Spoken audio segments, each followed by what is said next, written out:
আসসালামু আলাইকুম গাইস, রিনা কিচেন ব্লগের নতুন আরও একটি মজাদার ভিডিও নিয়ে আবারও হাজির হয়ে গেছি আমি রিনা। আশা করছি সবাই ভালো আছেন। আল্লাহর রহমতে আলহামদুলিল্লাহ আমিও ভালো আছি।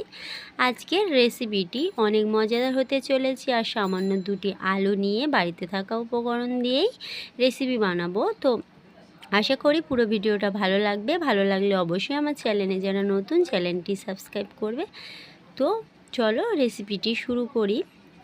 আজকের রেসিপি বানানোর জন্য দুটো মাঝারি সাইজের আলু নিয়েছি। আলুর খোসা ছিঁড়ে নিয়েছি। ধারালো একটি চাকু দিয়ে আলুগুলোকে খুবই পাতলা পাতলা করে পিস পিস করে কেটে নিচ্ছি। আশা করি বন্ধুরা দেখেই বুঝতে পেরেছেন। বন্ধুরা বারবার রিকোয়েস্ট করছি, রেসিপিটি খুবই মজাদার হতে চলেছে। বাচ্চা বড় সবাইয়ের খুবই পছন্দের একটি রেসিপি। আশা করি সবাইয়ের খুবই পছন্দ হবে। তো পুরো রেসিপিটি অবশ্যই প্রথম থেকে শেষ পর্যন্ত দেখার অনুরোধ রইল। আলুগুলোকে আমি ছুরির সাহায্যে খুবই পাতলা পাতলা করে কেটে নিচ্ছি। তো আলুগুলো কত সুন্দর পাতলা পাতলা করে কেটে নিয়েছি, দেখতে পাচ্ছেন বন্ধুরা। তো এখানে আলুগুলো ছুরি দিয়ে না কেটে আপনারা বাড়িতে যে গ্রেটারগুলো থাকে সেটা দিয়েও কেটে নিতে পারেন। আমি গ্রেটার দিয়েও পুরো আলুটা করে নিয়েছি।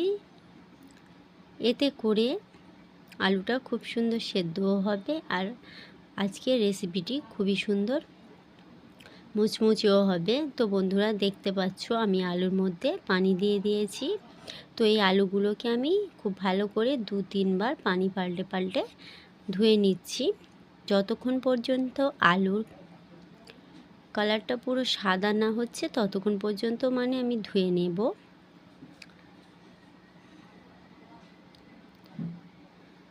তো পুরো আলুটা ধুয়ে নেওয়ার পরে এটা আমি অন্য একটি পাত্রে চেপে চেপে পানি নিগড়ে তুলে নেব।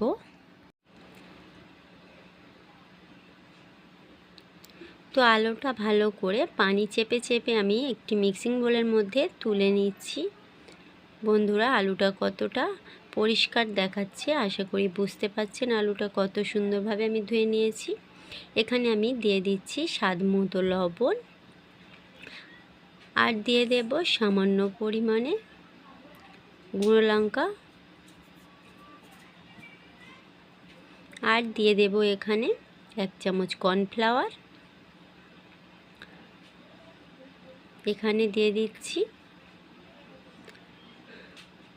ময়দা। এখানে আমি 2 চামচ ময়দা দিয়েছি। দিয়ে সমস্ত উপকরণগুলোকে আমি খুব সুন্দর করে আলুর সঙ্গে মিশিয়ে নিচ্ছি। আশা করি বুঝতে পারছেন। প্রথমে আমি বলেছিলাম 2 চামচ ময়দা এখানে ব্যবহার করব, তো পরে 1 চামচ ময়দা দিয়ে দিলাম। দিয়ে আমি আরও একবার ভালো করে ফেটিয়ে নিচ্ছি, মাখিয়ে নিচ্ছি। আশা করি বুঝতে পারছেন এখানে খুব একটা বেশি মশলারও প্রয়োজন নেই আর খুব একটা বেশি খরচাও হবে না এই নাস্তাটা বানাতে। আলু দিয়ে মচমচে পকোড়া সামান্য কিছু উপকরণ দিয়ে চটজলদি বানিয়ে ফেলতে পারেন। তো বন্ধুরা অবশ্যই ভিডিওটা ভালো লাগলে ভিডিওতে একটি লাইক দিও। বন্ধুরা চ্যানেলটা ডাউন হয়ে গিয়েছে, অবশ্যই আপনাদের ভিডিওটা যদি ভালো লাগে আমার চ্যানেলে যারা নতুন অবশ্যই চ্যানেলটি সাবস্ক্রাইব করবে। আর প্লিজ প্লিজ বন্ধুরা আপনাদের বন্ধুবান্ধব আত্মীয় স্বজন সবার সঙ্গে ভিডিওটা শেয়ার করবে। তো সমস্ত উপকরণগুলো মাখার পরে আমি এরকম গোল গোল শেপ করে নিচ্ছি। আর কত সুন্দর এখন থেকে মাশাআল্লাহ দেখতে লাগছে দেখুন বন্ধুরা। কিছুটা মিষ্টির দোকানের মিষ্টির মতো দেখাচ্ছে। তো এগুলোকে আমি কড়াইয়ে তেল গরম করে নিয়েছি, হাত দিয়ে দেখে নিচ্ছি যে তেলটা গরম হয়েছে কি না। এই পর্যায়ে আমি দিয়ে দিচ্ছি। তো চুলার আঁচটা আমি মিডিয়ামে করে দিয়েছি। মিডিয়ামে রেখে 3 থেকে 4 মিনিট উল্টিয়ে পাল্টিয়ে গোল্ডেন ব্রাউন করে ভেজে নেব। এটা খুব বেশি হাইতে ভাজতে গেলে পুড়ে যাবে আর ভেতর দিয়ে কাঁচা থাকবে, পকোড়াটা খেতে ভালো লাগবে না। এটাকে মিডিয়াম আছে আমি 4 থেকে 5 মিনিটের জন্য গোল্ডেন ব্রাউন করে ভেজে নেব। কিছুক্ষণ পরে আমি দেখাবো কত সুন্দর ব্রাউন কালার হয়ে গেছে।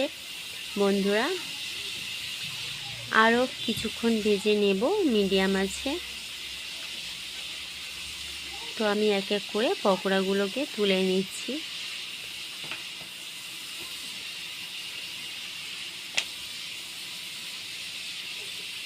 আর এটা ভাজতে খুব একটা বেশি তেলেরও প্রয়োজন হয় না। আশা করি ভিডিওটা দেখেই বুঝতে পেরেছো। আর এই সময় ফ্লেভারটাও খুবই সুন্দর দিচ্ছে। তো আমি এগুলোকে একটি সার্ভিং ডিশের মধ্যে নিয়ে নিচ্ছি। তো বন্ধুরা দেখো মাশাআল্লাহ কতটা ইউনিক দেখাচ্ছে, দেখে জিভে জল চলে আসছে। এটা আমরা যদি সসের সঙ্গে পরিবেশন করি বাচ্চারা তো খুবই পছন্দ করবে। এটাকে আমি একটা ভেঙে দেখাচ্ছি, কত সুন্দর ভেতরটা খাস্তা মুচমুচে হয়েছে আর দেখতে কতটা লোভনীয় লাগছে।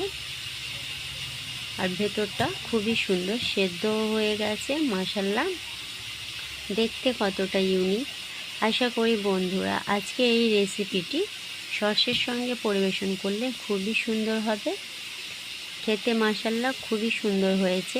তো বন্ধুরা যাওয়ার আগে একটি ছোট রিকোয়েস্ট, আমার চ্যানেলে যারা নতুন অবশ্যই আমার চ্যানেলটি সাবস্ক্রাইব করবে।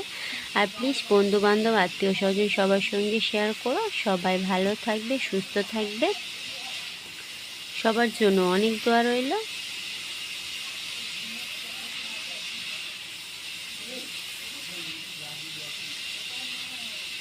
তো বন্ধুরা যারা আমার চ্যানেলে নতুন অবশ্যই করে চ্যানেলটা সাবস্ক্রাইব করো আর প্লিজ শেয়ার করো। আর পাশে থাকা বেল বাটনটি অবশ্যই বাজিয়ে দিও আমার সমস্ত ভিডিও নোটিফিকেশান পাওয়ার জন্য। আল্লাহ হাফেজ।